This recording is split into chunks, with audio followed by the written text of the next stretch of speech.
My name is Anna Locke. I'm the Director of Clinical Content here at Networker. For those of you who are just joining us maybe for the first time and are not as familiar with Networker, I'll share a little bit about us. We are all about creating change and inspiring therapists to do just that.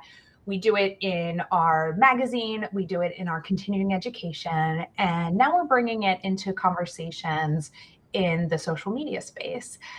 If you want to check out our magazine and get an exclusive discount for a subscription, definitely look out for the link in the chat as we continue today's broadcast.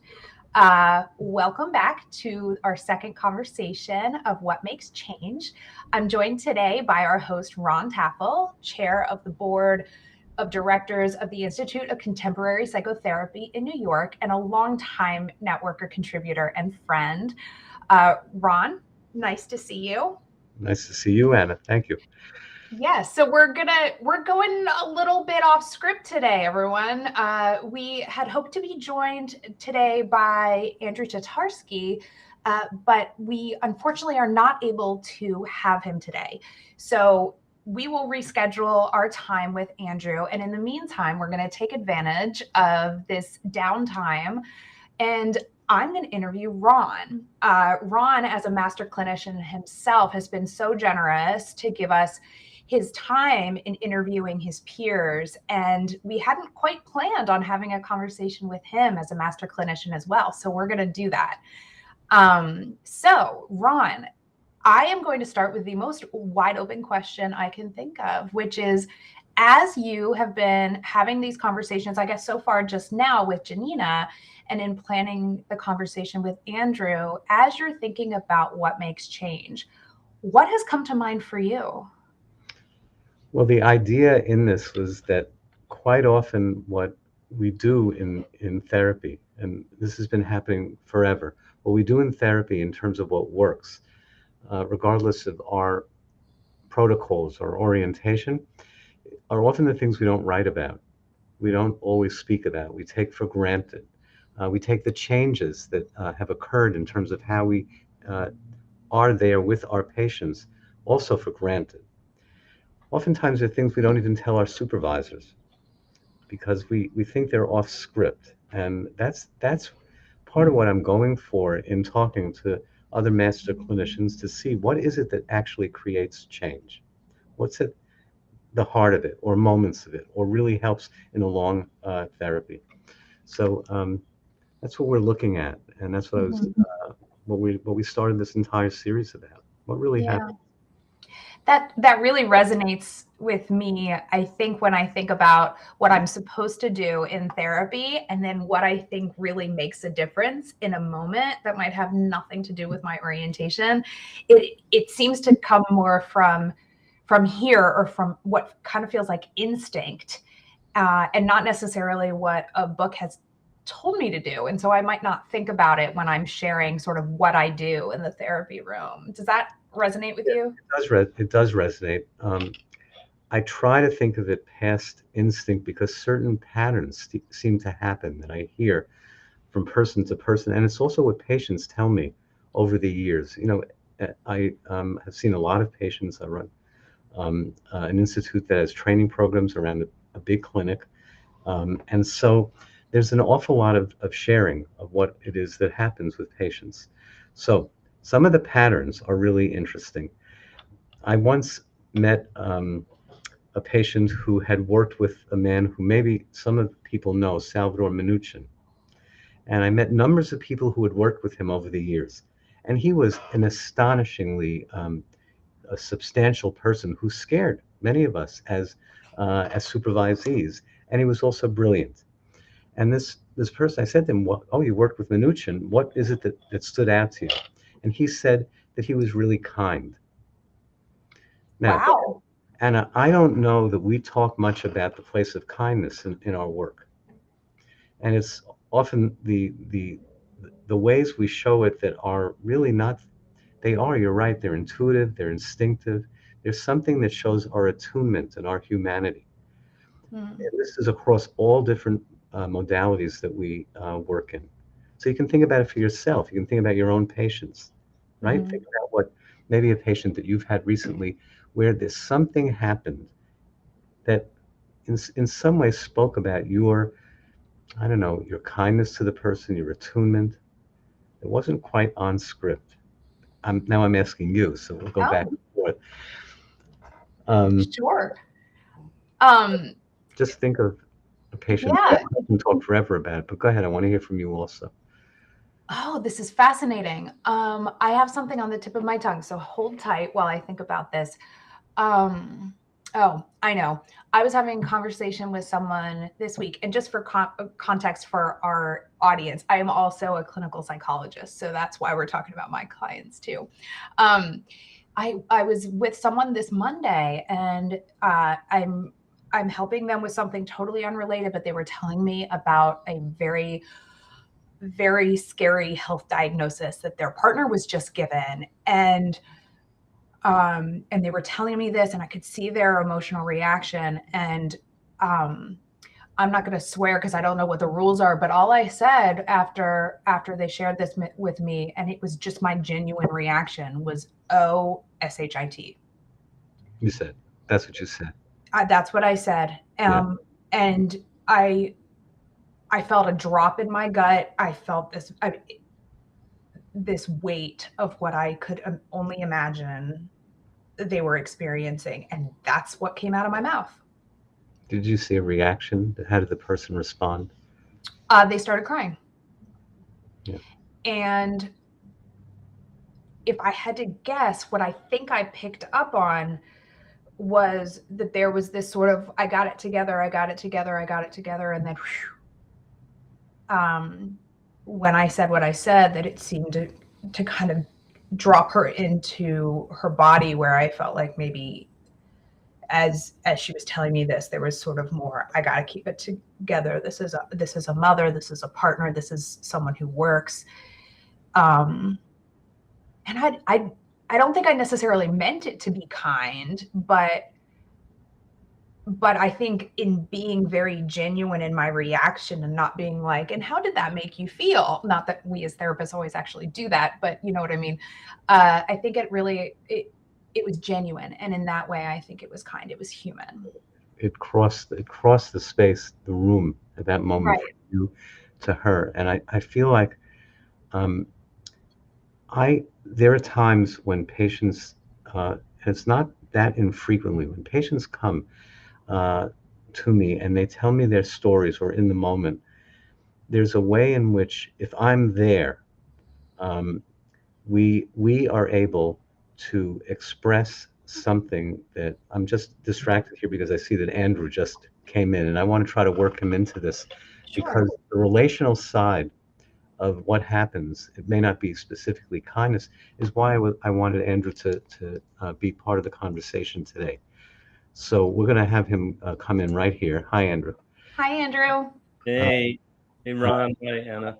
So Anna and I were just talking. I'm glad that we're able to connect. We were just talking about the human, the parts of therapy that actually, despite your approach, despite let's say that you're working in a harm reduction model, which is what people would know about you. What is it that is human? What is it that makes change happen? We were talking about kindness just now, Anna and I. That may not be what you have in mind, but what I want to ask you is, let's think for a minute about a case that you've worked with, and we'll work on it together. Okay? That something happened that actually was unexpected or that made the change develop, move.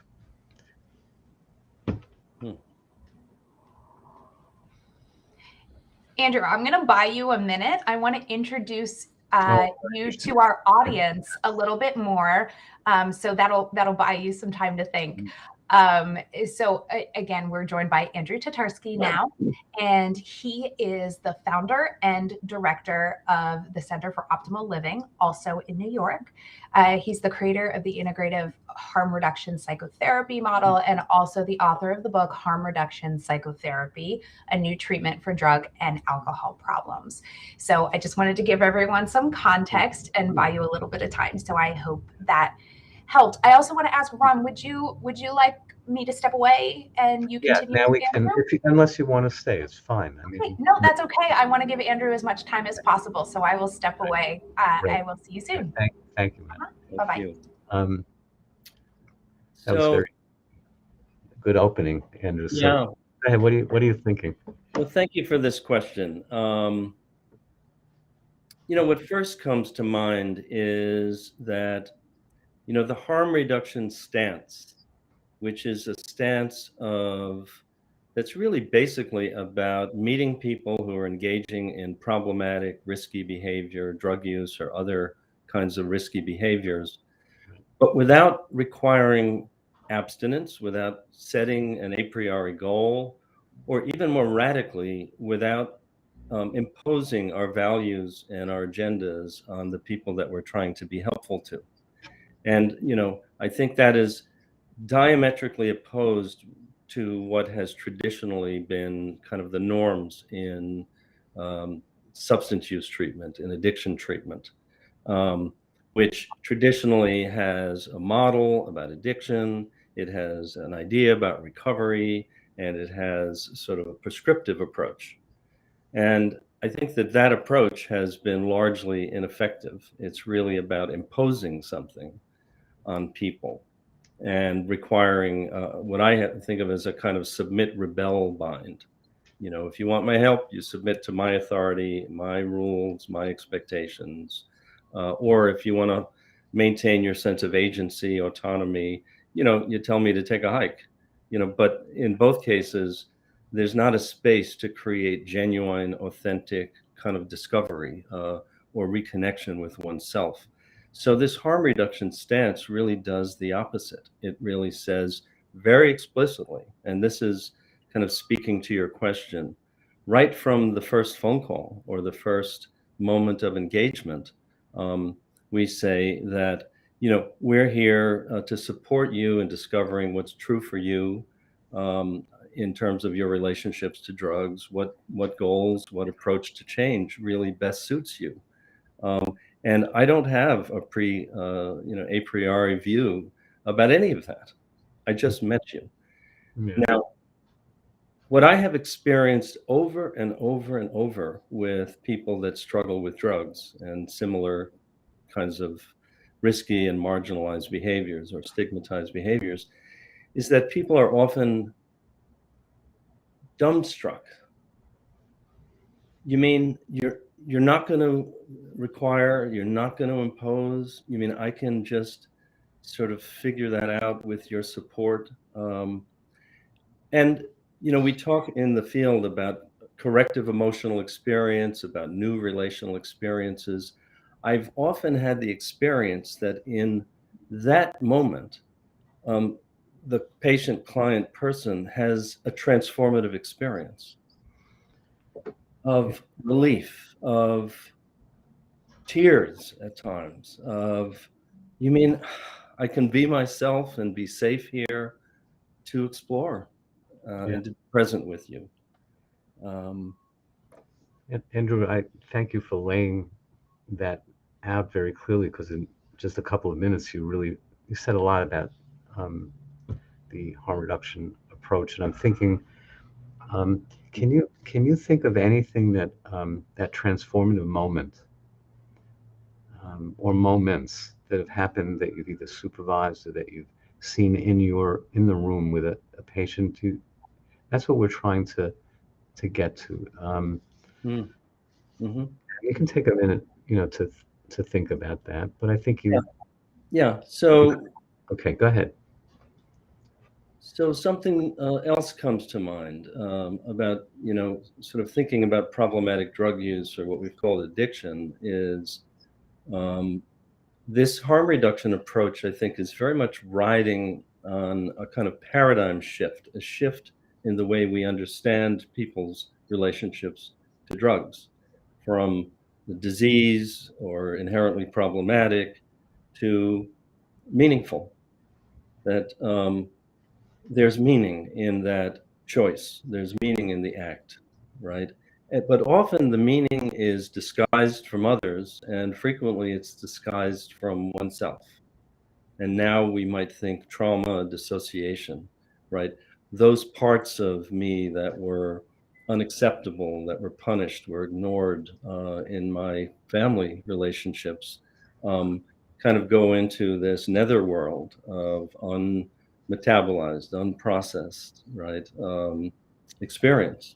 And often they find expression in that urge to use the drug. So, with that in mind, I'm thinking of a person that I was working with who was injecting a mom who was injecting Dilaudid, which is a powerful synthetic opioid, 4 to 5 times a day, and she had been doing so for a number of years. Despite and came in presenting that she loved injecting Dilaudid, even though she was um, aware every moment of the day that she was putting her family life, her children at risk, or risk of losing her kids, because we tend to assume that IV drug using moms are negligent moms. That's a whole other important conversation to have. That's But important what you just said, and excuse me. That's important what you just said. That's a whole other perspective and way of thinking about it that you had. So go ahead. So at that moment in the treatment, Well, what did you so do? so what became clear was sort of the central question, at least at the beginning of the work, was why did she love injecting Dilaudid so much that she would put everything that was of value to her at risk? And so we came together in our initial alliance around that question, Mhm, being curious together about that love of Dilaudid. mhm, So early on in the treatment, I taught her this lovely technique that I love, which Alan Marlatt called urge surfing. That is, if you can imagine experiencing the urge before you move into action, bringing mindful, curious awareness and breath to the urge so that you can sit still with the distress. I taught this to her. And then I suggested that we try to unwrap that urge. I mean, I asked her, I wonder if you can focus on that urge um, and be curious about what part of you might be living in that urge. She looked startled and she said, why, it's the traumatized part of me.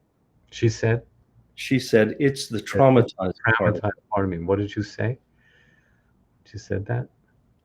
And I said, we've never talked about that. Can you tell me more about that part?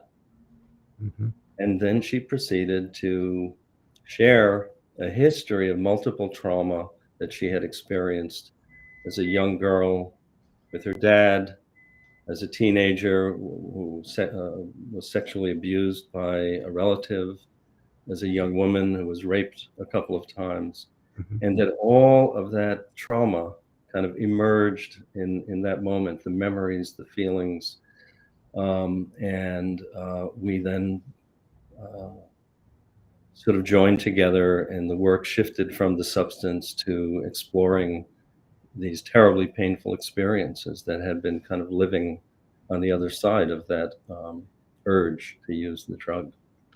Andrew, do you have a sense, looking back to it, what it was that she trusted about you that that allowed that moment to develop? Was Well, I think that what I strive to do is to be as fully present, as fully authentic, emotionally in my body, and kind of empathically attuned, open and curious to honoring her experience and inviting her to be curious with me.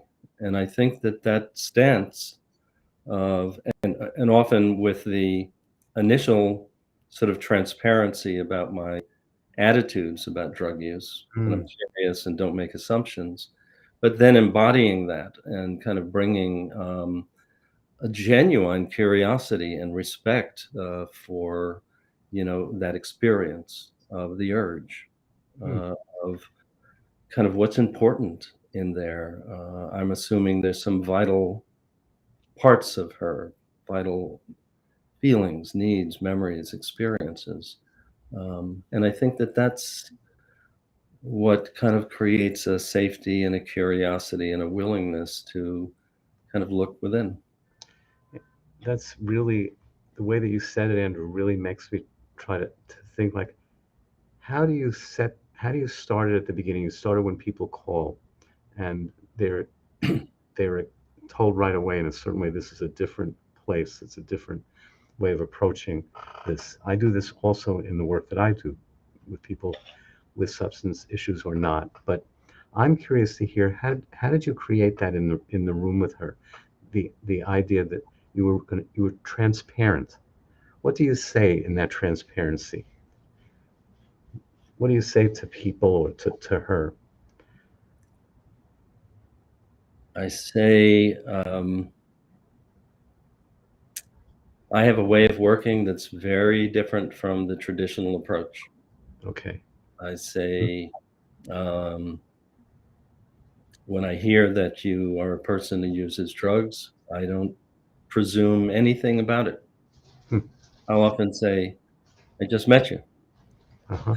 It would be really arrogant of me to assume anything about you or your relationship to the drug. Um, and so I meet you and invite you to share with me what feels important for us to talk about, and I really take my lead from you. Um, and sometimes it's not even the drug. The family said go on in because you're using drugs, but actually what's important to this person Mm-hmm. is the battle with the family. So actually that's another piece, I think, relative to your question. I'm trying to kind of invite the person to share what's important to them. Right. Right. What brings them, what do they want from this meeting? Mm-hmm. How can I be helpful to them? And It's really interesting because, you know, we talk together and, I do a lot of consultations with families. And when I give feedback to the parents, I say, I'm giving you this feedback, or when I start, but I don't know you. Just what you're saying, I don't know you. I really need to find out who you are, as people, what it is that you want from coming here. Please don't assume that because I'm experienced or because you've been given my name of this clinic and the name of this clinic that I know that. It's just what you're saying. I'm thinking of the word. There's a certain humility in the way that you're approaching this, in the way that I know that I feel it in the room. Is that does that? Yeah, you're nodding your head. What do you think? well, as I was thinking about this conversation today, humility is one of the words that came to mind. Really? Yeah. Um, and it's a humility that I think is so fundamentally important. Even, you know, we have all of our theory, we have our intuition, we have our empathy, we have our sense of what's happening with the person. We may be completely wrong. Right. I've been completely wrong. I mean, Completely. so it seems to me that it's possible that what you're struggling with has something to do with X. I've literally had people say to me, actually, no, I think that maybe has to do with your ex, not with my ex. Yeah. So, I try to stay humble in terms of my experience and share it in the spirit of consideration, which I think is another important part of the way that I work, that I want to invite a collaborative exploration, that I'm not the expert. I mean, I've got some experience and skills and, many years, but this person is the expert in their experience. Maybe they haven't the tools or the skills or the belief or the trust, but I want to invite, so I'm offering some possibilities for consideration. Um, and I'd like to invite people to try that on and see does that feel useful? Does it fit my experience, right? And that this kind of collaborative exploration, and we might say like co-construction, or we're helping people construct meaning or narratives or make sense of their experience, um, and lending them ourselves, as a support for that process. Right. Is when I hear you talk, I think back to why I wanted to have these conversations, because with people in the field, because I think that beginner's mind, that humility that we're both talking about, and this other piece of it, which is that I don't know when I look back at the good work, I don't know where the session is going. When I say certain things, I don't know, and I feel like that's when I'm really in the moment with people. I'm not sure where it's going to go. Um, just like we Mm-hmm. don't know where this conversation is going to go either. We didn't plan it beforehand, and that piece of humility means that we're not trying to control the space. And there's something about the way that you describe going in and saying, "Look, you're the expert. Tell me. I want us to do this together." That really opens me to um, that again in this conversation. Have you found that you had a harder time when you first began doing that than as you've just had more experience being that able to co-create, being Of course, yeah, because you use the phrase beginner's mind. yeah, Um, I think about it as facing the unknown, facing not knowing. hmm, Um, right, I've been challenged on this before, but I really like Dion's notion of without memory or desire. Now, mm, of course, the challenge is it's impossible to meet a moment without memory or desire, or without our countertransference, without our unconscious, without, of course, we meet the moment with all of that. hmm, But I think the commitment is to sort of try to be present and open to this unfolding process with curiosity and openness and compassion and empathy, um, uh, to sort of respond to what's emerging, with the person within us, between us, and to sort of try to collaboratively make sense of that. So yeah, that's so. I think that's a lot of what experience and training enables us to do, is to sort of give up the need to know, give up the need to control, um, give up the need to figure it out in advance. yeah, And while it can be very frightening, I think if we're really thinking about working collaboratively with an empowered other, our patient, our client, our person, then actually we're not alone in that uncertainty.